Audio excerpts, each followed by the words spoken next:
Welcome to study 92। मैं अमरीश कुमार सिंह आप सभी का स्वागत कर रहा हूं आपका अपने यूट्यूब चैनल स्टडी 92 अमरीशर में। जैसा कि दोस्तों आप सभी जान रहे थे कि क्लास 9th और क्लास 10th का जो है मैथ का स्टडी स्टार्ट हो चुका था और क्लास 11th का जो है मैथ स्टार्ट नहीं हुआ था। बहुत बच्चों की रिक्वायरमेंट थी कि सर मैथ का कम से कम क्लास जो है स्टार्ट कर दीजिए। तो बच्चों मैं आप लोगों को बता दूं कि क्लास 11th का जो है मैथ स्टार्ट हो चुका है आज से। Welcome to class 11th। तो बहुत बच्चों की वही रिक्वायरमेंट थी कि सर 11th शुरू कर दे। तो भाई 11th क्लास जो है स्टार्ट हो चुका है। कोई भी अगर प्रॉब्लम हो तो ये मेरे व्हाट्सअप नंबर पे आप मुझसे कंसल्ट कर सकते हैं, मेरे से बातें कर सकते हैं। कोई भी 11-12 से रिलेटेड रिगार्डिंग कोई भी समस्या हो तो आप मुझसे डायरेक्ट बातें कर सकते हैं। क्लास 9 से लेके क्लास 12 तक जो भी प्रॉब्लम है आप मुझे बताएं, साझा करें। मैं आपका समस्या का 100% निदान करने की कोशिश करूंगा। तो चलते हैं फिर हम वीडियो को स्टार्ट करते हैं। वीडियो को स्टार्ट करने से पहले अगर आप पहली बार इस चैनल पे विजिट कर रहे हो तो इस चैनल को सबसे पहले क्या करो, सब्सक्राइब करो। साथ में बेल आइकन को जरूर प्रेस करो क्योंकि हमारी आने वाली पहली नोटिफिकेशन की वीडियोज होगी वो आपके पास पहुंचेगी और आप सबसे पहले मेरे लाइव क्लास में शामिल हो जाइएगा। तो चलते हैं हम वीडियो की और वीडियो को शुरू करते हैं। आज हम लोग पहला चैप्टर यानी कि क्लास 10th का पहला चैप्टर हम लोग का रहेगा। यहां देख सकते हैं कि क्लास 11th का जो है हम लोग आज रीड करेंगे चैप्टर 1 यानी कि सेट्स। और सेट्स के बारे में आप सभी लोग जानते होंगे कि सेट्स होता क्या है। सेट्स को हिंदी में हम क्या बोलते हैं, तो सेट्स को हिंदी में हम बोलते हैं समूचय। तो आज हम लोग इसके बारे में जानेंगे थोड़ा सा परिचय और इसके महत्वपूर्ण तथ्य कि सेट्स होते क्या हैं, सेट्स हमारे लिए क्यों जरूरी है और सेट्स मन में आया कहां से, यह लेसन 11th में समूचय क्यों पहला चैप्टर बना।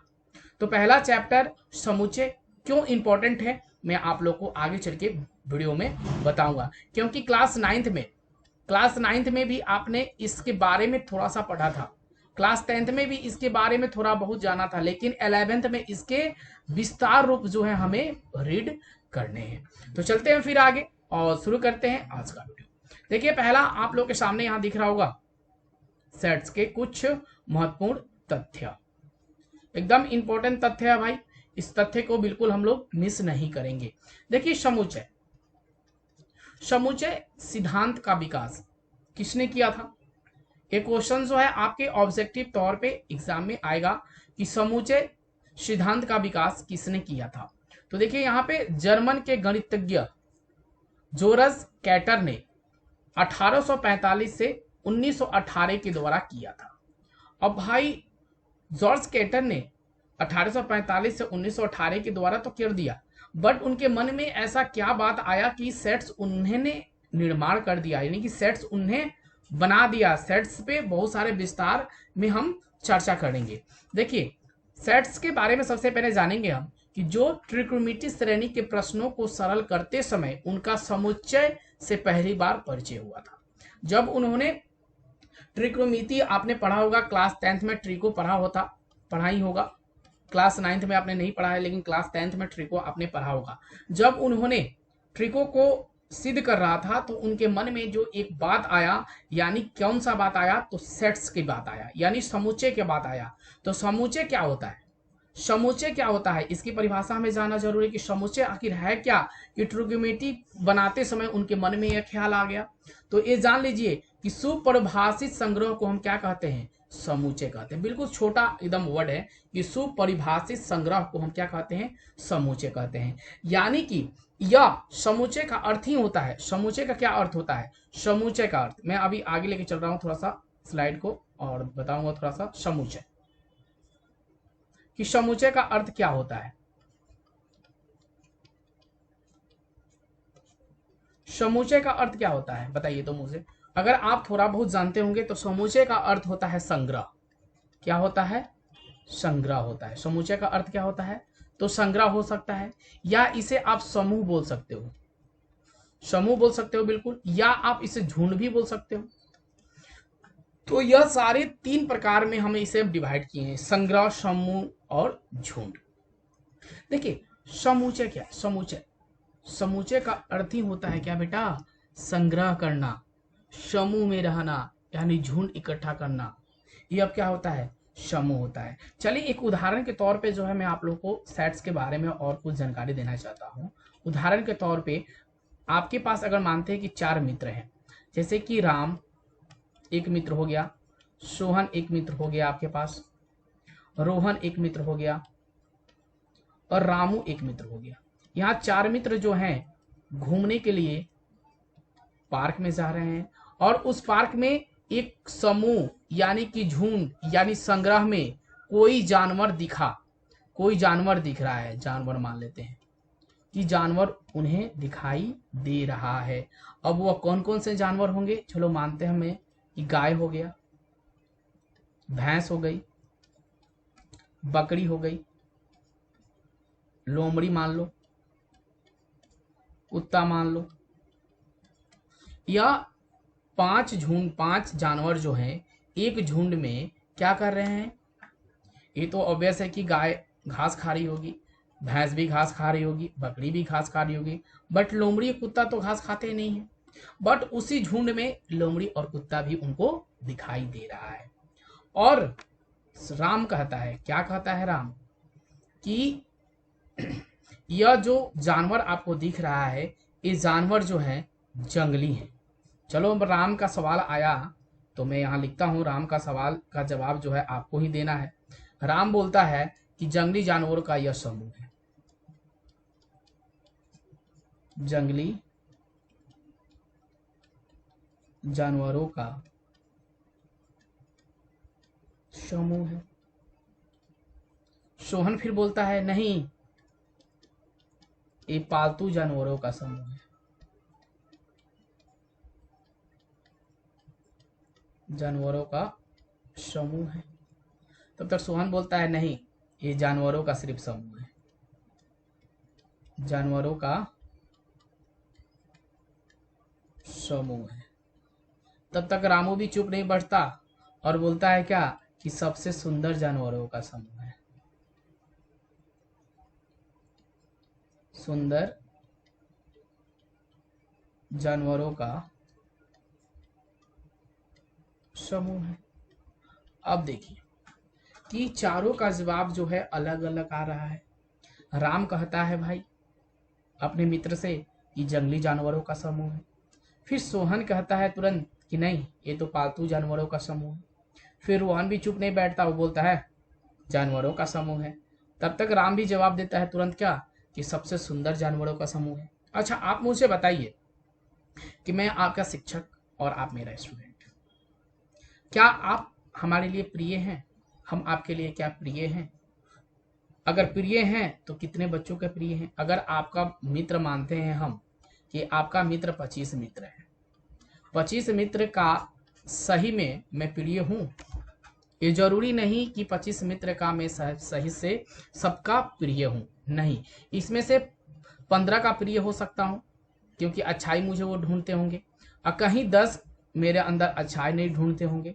तो यह चीज जो हुआ यह क्या समुच्चय हुआ, यह क्या सुपरिभाषित कर रहा है? बिल्कुल नहीं कर रहा है। तो यह जो है सेट्स आपका नहीं हुआ।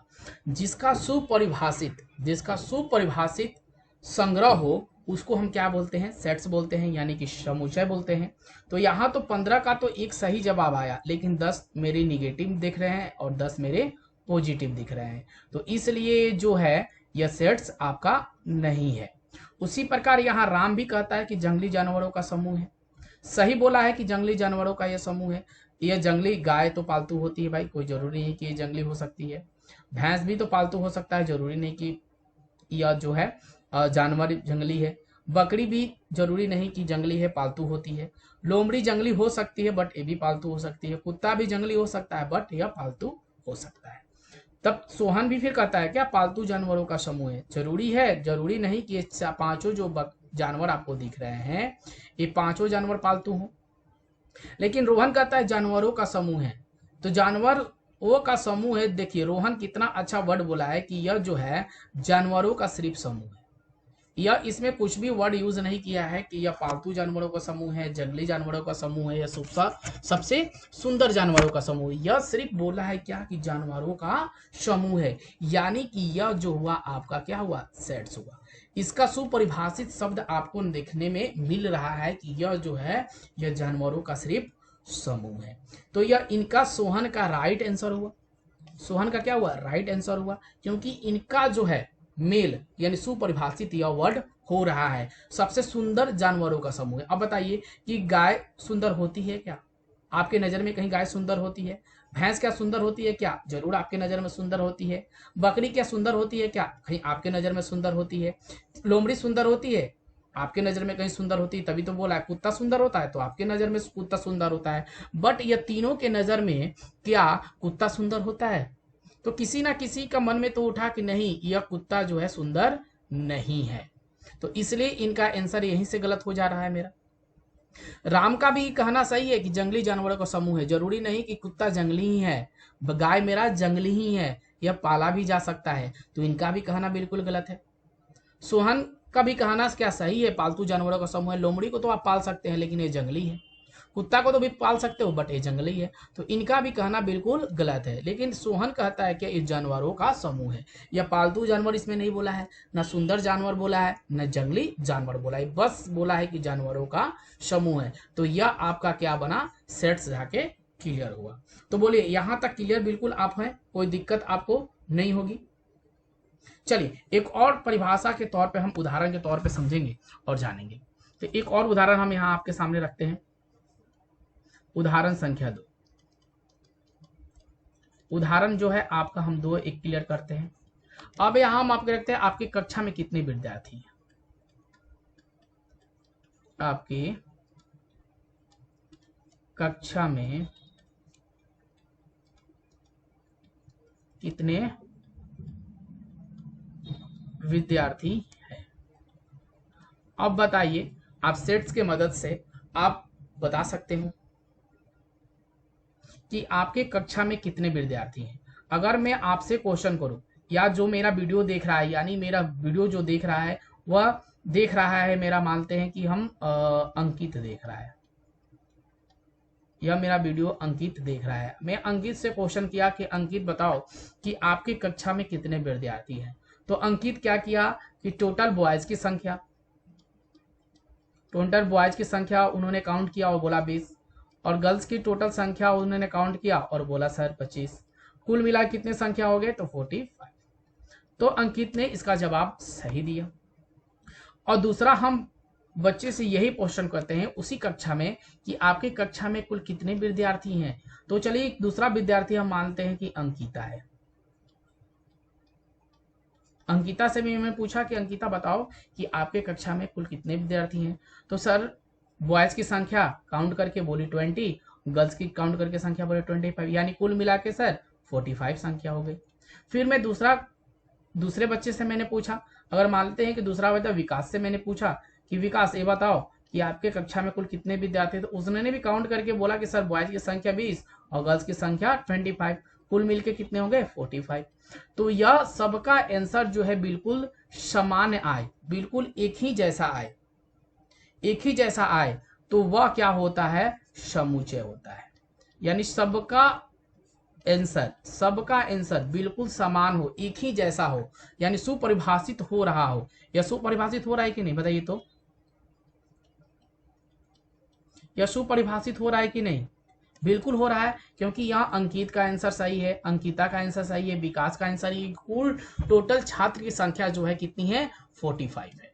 तो यह जो है आपका क्या बन गया, बिल्कुल सेट्स है, यह बिल्कुल सेट्स है, यह सुपरिभाषित कर रहा है। इसे ही हम बोलते हैं क्या, सेट्स। जो बिल्कुल बराबर हो उसे हम बोलेंगे सेट्स। अब चलेंगे थोड़े से आगे, और आगे थोड़ा सा हम जानेंगे। और सबसे पहले हम लोग जब क्लास 8, 9 और 10 में जब पढ़ते थे तो हमें नंबर्स के बारे में जानकारी तो होती थी, बट हम अच्छे ढंग से क्लियर नहीं कर पाते थे। तो सबसे पहले हमें नंबर्स की जानकारी होना जरूरी है सेट्स के लिए, क्योंकि नंबर हमारे लिए इंपॉर्टेंट है। अच्छा आप मुझे बताओ कि प्राकृत संख्या किसे कहेंगे। प्राकृत संख्या होता क्या है। तो प्राकृत संख्या वह होता है कि गिनती के उपयुक्त सभी संख्याओं को हम प्राकृत संख्या कहते हैं। यानी गिनती के प्रयुक्त सभी संख्याओं को प्राकृत संख्या कहते हैं। तो जैसे कि 1 से लेके हम अनंत तक काउंट कर सकते हैं कि नहीं, जितने आपके मन में बात आ रहे हैं, या अनंत तक आ सकता है कि नहीं। आपने बचपन में ही पढ़ा होगा कि इकाई, दहाई, सैकड़ा, हजार, 10,000, लाख, 10 लाख, करोड़, 10 करोड़, अरब, खरब, 10 खरब, मील, पद्दुम, 10 पद्दुम, संख, महासंख, ये पढ़ा है आपने। तो ये जितना इसका काउंट लिमिट नहीं है, या अनंत तक आप गिन सकते हैं। तो हम चलिए प्राकृत संख्या को मानते हैं राम भैया। प्राकृत संख्या को क्या मानते हैं हम? राम जी मानते हैं। और पूर्ण संख्या को हम मान लेते हैं लक्ष्मण जी। और पूर्णांक संख्या को हम मान लेते हैं क्या? सीता मैया। और उसके बाद मेरा आ जाता है वास्तविक संख्या को हम मानते हैं हनुमान जी। अब मुझे आप एक बात बताइए, थोड़ा सा मैं कॉमेडी कर रहा हूं कि राम के बिना लक्ष्मण अधूरा रहता है, और लक्ष्मण भैया के बाद सीता मैया जो होती है वो अधूरा होती है, और ये तीनों के बिना हनुमान जी अधूरे होते हैं। आपने रामायण पढ़ा होगा कि राम, लक्ष्मण, सीता और हनुमान, यह सबसे महत्वपूर्ण पार्ट्स थे रामायण के, और ये 4 लोग पे ही रामायण पूरा खत्म हो चुका है। और दशरथ उसरथ तो ये सब बाद में थे, बट राम, लक्ष्मण, सीता और हनुमान जी। तो राम भैया हमारे हो गए क्या? प्राकृत संख्या। यानी कि ये सबसे बड़े भाई हैं। यह बोलते हैं कि काउंट की जितनी भी संख्या होती है उसे हम बोलते हैं क्या? प्राकृत संख्या। यानी संसार के सभी संख्याओं को हम बोल सकते हैं क्या? प्राकृत संख्या। तब लक्ष्मण भैया बोलते हैं कि भैया आप तो पूरे संसार के मालिक हो, बट हमको भी थोड़ा सा आप हिंट्स दे दो कि मैं आपके साथ रहूं। तो राम जी कहते हैं कि ठीक है, चलो मैं आपको एक संख्या दे देता हूं। तो 0 में आपको एक संख्या दे देता हूं ताकि आप हमारे साथ रह सको। तो यह भी इनके साथ अगर हम 0 मिला देते हैं तो यह संख्या अनंत तक चली जाती है। तो यह संख्या 0 से काउंट होती है और अनंत तक चली जाती है। तो लक्ष्मण भैया भी राम भैया के साथ आ गए। तो सीता मैया कहती है कि भाई मुझे भी तो अपने साथ ले लो, मुझे क्यों अकेले छोड़ रहे हो? तो बोलते हैं राम जी कि ठीक है लक्ष्मण जी, आप भी हमारे साथ रहो। तो मैं आपको पूरे संसार का परिचय जो है, संसार के साथ रहने का मौका दे रहा हूं, संसार के साथ रहने का मौका दे रहा हूं। तो आप भी यहां से अनंत तक जा सकते हो, माइनस में भी अनंत तक जा सकते हो, और प्लस में भी जो है अनंत तक जा सकते हो। यानी राम, लक्ष्मण और सीता मैया जो हैं, यह तीनों का व्यापक इस संसार में काम है। इनके बिना सब कुछ अधूरा है। दुनिया में मैथ हमारे लिए जैसे इंपॉर्टेंट है, उसी प्रकार प्राकृत संख्या, पूर्ण संख्या, पूर्णांक संख्या और वास्तविक संख्या जो है हमारे लिए इंपॉर्टेंट है। जैसे कि आप याद रखिएगा, राम, लक्ष्मण और सीता और हनुमान जी के बिना रामायण या धरती अधूरी थी। उसी प्रकार प्राकृत संख्या, पूर्ण संख्या और पूर्णांक संख्या और वास्तविक संख्या के बाद हमारा जीवन क्या है? अधूरा है। अगर इसके बारे में हमें जानकारी नहीं है तो हम बिल्कुल मैथ में क्या है? शून्य है। यह चीज आप जान लीजिए। तो वास्तविक संख्या क्या है कि परमेय संख्या, पूर्ण संख्या, पूर्णांक संख्या, परमेय संख्या और परमेय संख्या, भाज्य संख्या, अभाज्य संख्या, सौ अभाज्य संख्या के सम्मिलित रूप को हम कहते हैं क्या? वास्तविक संख्या। इन सभी के रूप हैं हनुमान जी। इन सभी के रूप में आते हैं क्या? हनुमान जी। राम जी के रूप में भी है हनुमान जी, लक्ष्मण जी के रूप में भी है हनुमान जी, सीता मैया के रूप में भी है हनुमान जी। इन सभी के रूप हैं क्या? हनुमान जी। यहाँ आप ऐसे डिनोटेड 0 देके इधर आप बैठा सकते हो, प्लस में भी इधर लेके जा सकते हो आप, माइनस में भी। तो यह चीज वास्तविक संख्या होता है। यानी सभी संख्याओं के समरूप को, समूह को हम क्या कहते हैं? क्या? वास्तविक संख्या। अब चलेंगे थोड़ा सा हम कि अब इन दोनों भैया को भी बारे में हम जान लेते हैं। तो इन्हें हम मान लेते हैं कौन कौन से? राम जी के 2 भाई थे भाई। राम जी के 2 भाई कौन कौन से थे? भरत और शत्रुघ्न थे। तो ये भरत भैया हो गए और ये शत्रुघ्न भैया होंगे। ये भरत भैया हो गए, ये शत्रुघ्न भैया हो गए।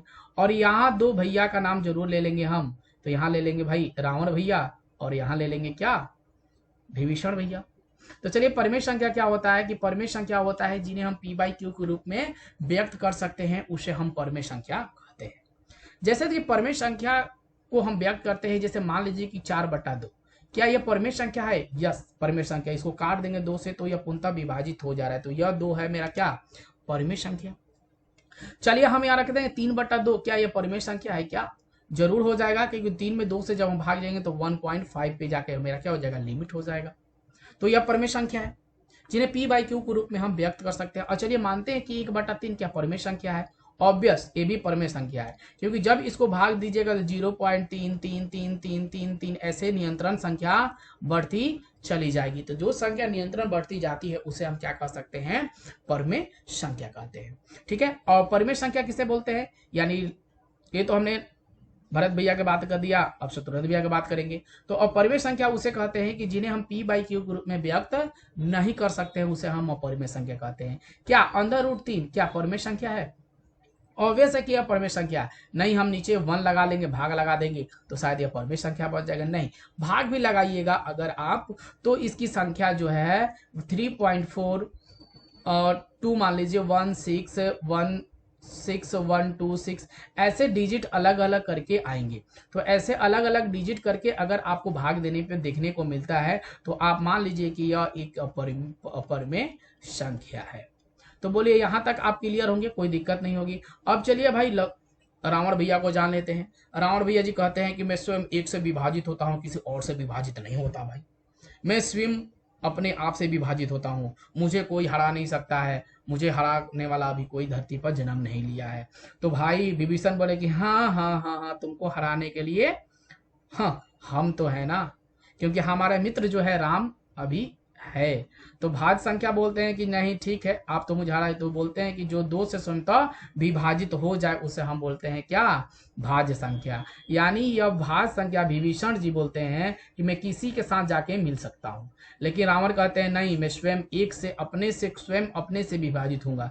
जैसे के लिए 1 3 5 7 यह स्वयं अपने से विभाजित हो रहे हैं, तो यह इनके अंदर अहंकार है भाई कि वे स्वयं अपने से ही विभाजित हो रहे हैं। और भाज्य संख्या जी कहते हैं कि नहीं मैं तो मैं सबके साथ विभाजित हो जाऊंगा भाई, 2 4 6 8 10 12 14 16 में किसी से भी विभाजित हो जाऊंगा, तो वह संख्या होती है भाई भाज्य संख्या। तो कोई भी दिक्कत आप लोगों को नहीं होगी। अगर इंस्टाग्राम पे अपने फॉलो नहीं किया तो इंस्टाग्राम पर जाकर फॉलो कर सकते हैं, अमरीश 7591 जाके सर्च मारिएगा, मेरा आ जाएगा, आप मुझे फॉलो बैक दे सकते हैं।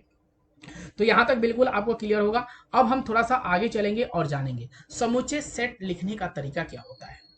समुच्चय सेट्स लिखने का तरीका सबसे इंपॉर्टेंट होता है। यह चीज जानना हमारे लिए जरूरी है कि लिखना हमारे लिए बहुत जरूरी है। हम कैसे भी सेट्स को नहीं लिख सकते हैं, हम कैसे भी मैथ को नहीं बना सकते हैं। मैथ बनाने के लिए, सेट्स बनाने के लिए हमें कुछ तौर और तरीके की जानकारी होनी चाहिए, तभी हम मैथ को, सेट्स को क्लियर कर पाएंगे। अगर सेट्स की जानकारी चाहिए तो लिखने का तरीका भी बेहतरीन ढंग से चाहिए। तो चलिए लिखने का सबसे बेहतरीन तरीका के बारे में हम जानेंगे और समझेंगे। और सबसे पहले लिखने का तरीका जानेंगे कि सेट्स को कैसे लिखते हैं। लिखने का तरीका सबसे बेस्ट लिखने का तरीका, मैं आपसे बोलूं कि 10 से छोटी प्राकृतिक संख्या क्या होती है। एग्जाम्पल यहां मैं लिख देता हूं। एग्जाम्पल में 10 से छोटी प्राकृतिक संख्या,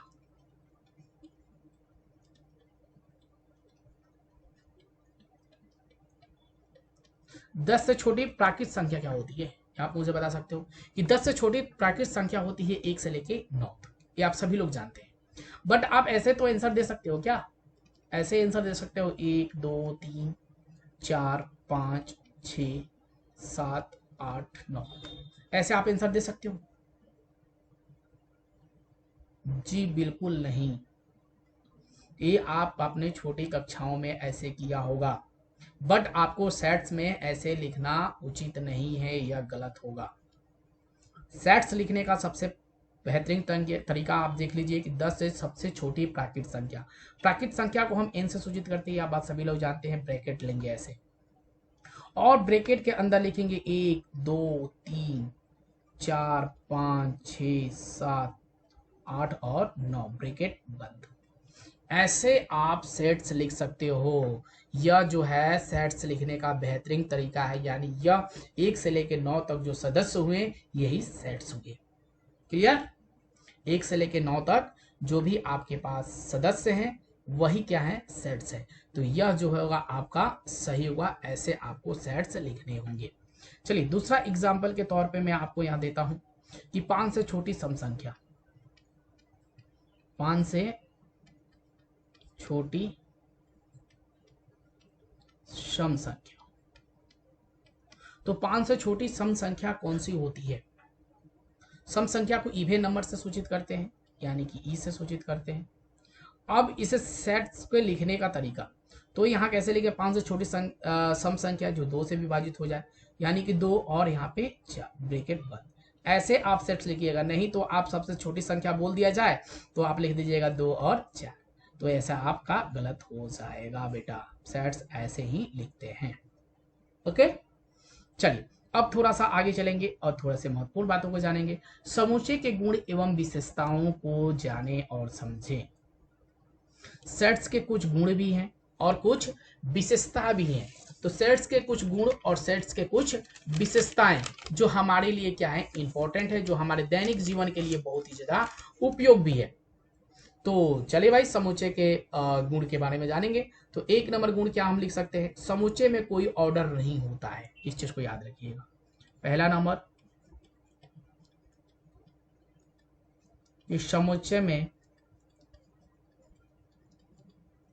कोई ऑर्डर, ORDER, ऑर्डर नहीं होता है।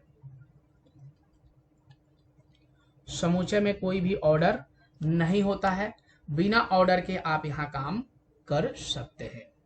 ठीक है, तो 6 से हम क्वेश्चन रखते हैं एक यहां पे कि 6 से छोटी पूर्ण संख्याओं का समूह, 6 से छोटी पूर्ण संख्याओं का समूह, पूर्ण संख्याओं का समूह। तो आप कैसे लिखिएगा, तो हम मानते हैं कोई संख्या ए नहीं, हम ले लेते हैं पूर्ण संख्या। अब 6 से छोटी पूर्ण संख्या, 6 से सबसे छोटी पूर्ण संख्या क्या है, तो 0 से लेके कितने तक, 5 तक होगी सबसे छोटी संख्या। तो 0, 1, 2, 3, 4 और यहाँ 5, ऐसे ब्रैकेट बंद। तो ऐसे आप यहाँ पे नोट कर दिए हो, बट यहाँ ऑर्डर की कोई जरूरत नहीं है। तो कैसे आप बिना ऑर्डर माने आप ऐसे लिख सकते हो। तो चलो भाई, बिना ऑर्डर, इसमें तो ऑर्डर है नहीं तो हम कुछ भी लिख सकते हैं, लेकिन लिखेंगे कुछ भी और लिखेंगे, लेकिन लिखना है हमें क्या, 6 से छोटी। 6 से छोटी जो है हमें क्या लेना है, 6 से छोटी पूर्ण संख्या ही ऑर्डर नहीं है, तो अभी हमें क्या लिखना है, 6 से छोटी पूर्ण संख्या ही लिखना है। लेकिन इसमें लिखने का यानी सदस्य कैसे भी आप यहाँ बैठा सकते हो। यहाँ मन है तो 5 लिख दो, 3 लिख दो, 2 लिख दो, 0 लिख दो, 1 लिख दो और 4 लिख दो। ऐसे भी आप सेट्स बना सकते हैं। अगर आपकी इच्छा है कि ना पहले मैं 0 ले लूं, फिर उसके बाद मैं 5 लूं, फिर 4 लूं, फिर 3 लूं, फिर 2 लूं, फिर 1 लूं, ऐसे भी आप लिख सकते हो। या आपको लिखने का और तरीका चाहते हो कि नहीं मैं सबसे बड़ी संख्या से शुरू करूंगा, तो 5, 4, 3, 2, 1, 0, ऐसे भी आप लिख सकते हो। बट एक चीज को थोड़ा सा आप याद थोड़ा सा रखिएगा अपने माइंड में कि दोबारा यह संख्या नोट नहीं कर सकते हैं। दोबारा इस सदस्य की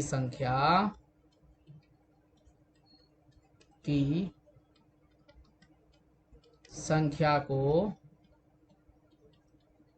लिख नहीं सकते हैं,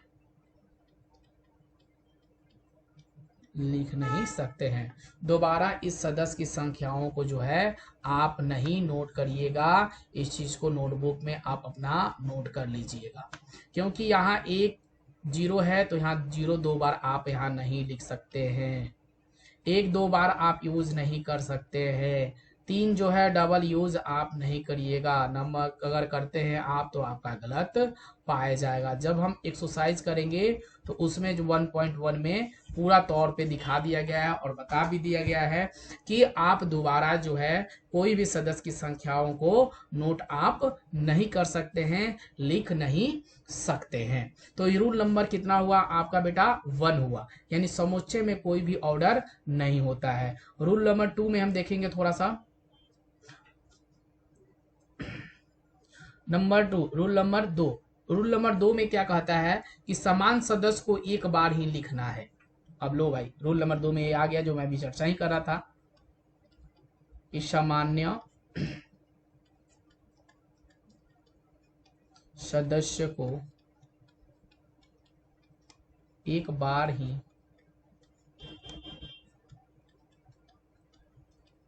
लिखना है। जो मैं बता रहा हूँ आप लोगों को सही डायरेक्शन से बता रहा हूँ। इस चीज़ को बिल्कुल नोट कर लीजिएगा, एक नोटबुक बना लीजिएगा और धीरे धीरे करके मैं पूरे 11th क्लास जो है कवर करने वाला हूँ। तो सामान्य सदस्य को एक बार ही लिखना है। अगर आप वीडियो देख रहे हो ना तो प्लीज़ लाइक कर दीजिएगा वीडियो को। बहुत मेहनत से वीडियो बनता है भाई, बहुत टाइम देने के बाद जो है आप लोगों के सामने में आया हूँ। इतना नून पे कंटिन्यू क्लासेस है जिस वजह से फिर टाइम कम मिल पड़ा है। चलिए, एक बार ही आपको लिखना है। अगर आपके पास कोई संख्या अगर ऐसे दिया गया है जैसे 1 2 3 4 2 5 5 3 2 ऐसे संख्या आपके पास दी गई है। अब आपको एक चीज को याद रखना है क्या कि समान सदस्य वाले को एक बार ही लिखना है। तो समान सदस्य हैं आपके यहाँ दिख रहा है आपको कि ये समान सदस्य हैं, ये सदस्य वाली संख्या है। बट आपको आंसर में लिखना कैसे है, देखिए एक है, एक बार है, तो एक बार हम नोट करते हैं 2 कॉमा 2। 2 कितने बार है, देखो एक बार यहाँ दिख रहा है, एक बार यहाँ दिख रहा है, एक बार यहाँ दिख रहा है, तो 3 यहाँ पे 2 आपको दिख रहा है। उसमें से आपको मात्र एक ही लेना है 2। 3 देखिए यहाँ पे कितना दिख रहा है, देखिए 1 और यहाँ पे 2, 3 दिख रहा है, तो यहाँ पे हम 3 एक ही लेंगे। 4 देखिए कितना दिख रहा है, एक ही दिख रहा है, चलो हम 4 ले लेते हैं। 5 कितना दिख रहा है आपके पास, भाई एक ही दिख रहा है, तो एक ही रखेंगे, क्योंकि यहाँ पे 2 दिखा है, हम एक रखेंगे। तो यह जाके परफेक्ट जो है आपका आंसर बनेगा, अन्यथा आप गलती कर दीजिएगा। इस चीज को बिल्कुल ध्यान में रखिएगा। चलिए एक एग्जांपल में एक और ऐसे ही क्वेश्चन दे देता हूं आप लोगों को करने के लिए। कैसे, जैसे 4 5 9 4 5 6 1 9 3 8 7 8 6 ऐसे आपके पास संख्या दी गई है। अब इसमें जो है आपको एक सेट्स बनानी है। तो सेट्स बनाना है तो हमें तो इस चीज को क्लियर करना होगा। सेट्स बनाना है तो ए ऐसे ही लिखना है, ब्रैकेट बंद। अब यहाँ देखेंगे सबसे पहले हम एक कौन सा है संख्या, यहाँ एक दिख रहा है तो हम एक यहाँ नोट कर लेते हैं। देखिए 2 है क्या, यहाँ पे नहीं दिख रहा है। 3 है क्या आपके पास, यस है 3, एक बार 3 रखेंगे। 4 है क्या दिख रहा है, 4। 5 दिख रहा है, जरूर 5 दिख रहा है। 6 दिख रहा है क्या, यस 6 भी दिख रहा है। 7 है क्या, यस 7 है, यहाँ पे 7 भी रखेंगे। 8 दिख रहा है क्या, कहीं 8 दिख रहा है तो 8 भी रखेंगे। 9 कहीं दिख रहा है भाई, 9 दिख रहा है तो 9 रखेंगे। अब यह ब्रैकेट हम बंद कर देंगे क्योंकि समान एक संख्या ने हमने लिया है। यहाँ पे देखिए 9 आपको 2 दिख रहा है, हमने बट कितना लिया है, एक ही 9 लिया है। क्यों, क्योंकि हमें सेट्स क्लियर करने हैं, हमें सेट्स बनाने हैं, तभी हमेरा राइट संख्या हो गया। क्योंकि सदस्य को हम मात्र कितने बार ले सकते हैं, एक बार ही हम लिख सकते हैं। इसलिए 2 9 है तो 2 9 ना लेके एक ही 9 हम लेंगे। 8 आपको दिख रहा है, देखो एक 8 यहाँ दिख रहा है, एक 8 यहाँ दिख रहा है, तो हमने एक ही 8 लिया है। तो इस प्रकार से जो है आंसर आप करिएगा, यह आंसर जो होगा आपके पास राइट होगा, अन्यथा आपका गलत हो सकता है। अब चलते हैं, एक नेक्स्ट टॉपिक है आपके पास। हाँ, यहाँ देखेंगे ये महत्वपूर्ण टॉपिक्स आपके लिए है, थोड़ा सा ध्यान दीजिएगा कि समूचे का निरूपण। समूचे का निरूपण को 2 भागों में यहाँ विभाजित किया गया है। यहाँ दिया गया है सूचीबद्ध रोस्टर रूप, सूचीबद्ध रोस्टर रूप, और दूसरा दिया गया है आपके पास क्या, या समुच्चय निर्माण। ठीक है, यहाँ 2 चीज ही दिया गया है, ज्यादा कुछ दिया नहीं गया है, 2 चीज ही दिया गया है जो दोनों आपके लिए इंपॉर्टेंट है। सूची, रोस्टर रूप। रोस्टर रूप में इसको आपको तैयार करना है। कैसे रोस्टर रूप में आप तैयार कर सकते हैं, तो एग्जाम्पल के तौर पे जो है फर्स्ट वाला का जो है एग्जाम्पल के तौर पे हम ले लेते हैं कि 6 से छोटी प्राकृत संख्या, 6 से छोटी प्राकृत संख्या। तो 6 से छोटी प्राकृत संख्या कौन कौन सी होती है भाई, तो 6 से छोटी प्राकृत संख्या यानी मान लेते हैं हम यहाँ पे कोई संख्या इन्हीं मान लेते हैं, तो प्राकृत संख्या 6 से छोटी यानी 1 2 3 4 और या 5। यह जो हुआ आपके पास क्या हुआ, रोस्टर रूप हुआ। यह क्या हुआ, रोस्टर रूप हुआ, कि एक लाइन में एक समान तरीका से जो है हमने लिख दिया है। दूसरा एग्जाम्पल है समूचे निर्माण। समूचे निर्माण का एग्जाम्पल में हम देख लेते हैं। दूसरा क्या बोला है, 6 से छोटी प्राकृत संख्या, इसमें भी ले लेते हैं छोटी प्राकृत संख्या। तो 6 से छोटी प्राकृत संख्या को कैसे आप डिनोटेट कर सकते हैं, यानी कि आप इसे लिखने का एक सिंपल तरीका आप याद रखिएगा। अगर जैसे लिखना इच्छा हो ऐसे लिखिएगा, लेकिन मैं 2 तरीका जो है आप लोगों को बताने वाला कि कैसे आप यहाँ नोट आउट कर सकते हैं। तो पहला तरीका मान लेते हैं कि हम इसको ब्रैकेट बंद कर लेंगे, ब्रैकेट बंद लेंगे, यहाँ लिख लेंगे हम x। यहाँ जो दिख रहा होगा आपके अनुपात का चिन्ह दिख रहा होगा, तो इसको हम बोल सकते हैं सच डेट, ठीक है, x। ठीक है, एक प्राकृत संख्या, एक प्राकृत संख्या है जो 6 से क्या है, 6 से छोटा है, छोटा है। ऐसे आप लिख सकते हो कि x क्या है, x क्या है, अवयव के सदस्य है, x क्या है, अवयव के सदस्य है। इसको याद रखिएगा, x क्या है तो अवयव या सदस्य कुछ भी बोल सकते हैं। यहाँ मैं लिख देता हूं अवयव या सदस्य, ठीक है। इस चीज को याद रखिएगा। ये अनुपात का चिन्ह दिख रहा है, उसको थोड़ा सा इंग्लिश झाड़ दीजिएगा एंड लिख देगा सच डेट, सच डेट, ठीक है, कोई दिक्कत।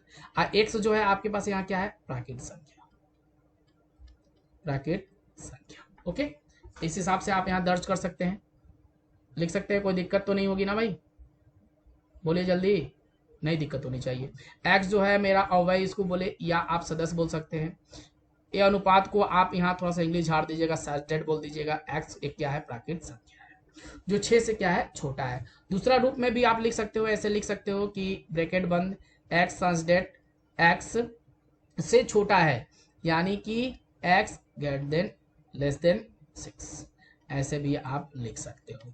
तो जैसे आपकी इच्छा, यह दोनों संख्या जो है आप यहाँ पे नोट आउट कर सकते हो। जब हम एक्सरसाइज करेंगे तो कुछ जो है हमें साइन की जरूरत है, चिन्ह, चिन्ह कुछ यहाँ पे याद आपको रखना है। देखिए ऐसे आपको दिया रहता है, एक ई जैसा दिया रहता है और एक आपको ऐसे दिया रहता है। अब बताइए कि ये दोनों में अंतर डिफरेंट क्या है, इसको हम क्या बोलते हैं, इसको हम क्या बोलते हैं, इसको हम बोलते हैं बिलोंग टू। क्या बोलते हैं, बिलोंग टू। इसको हम बोल सकते हैं नॉट बिलोंग टू, ओके। इसको हम बोलते हैं बिलोंग टू, इसको बोलते हैं नॉट बिलोंग टू। यानी कि ये सदस्य समुच्चय के रूप है, इसको हम लिख सकते हैं हिंदी में ये सदस्य समुच्चय के रूप है, ठीक है। और इसको हम लिख सकते हैं कि ये सदस्य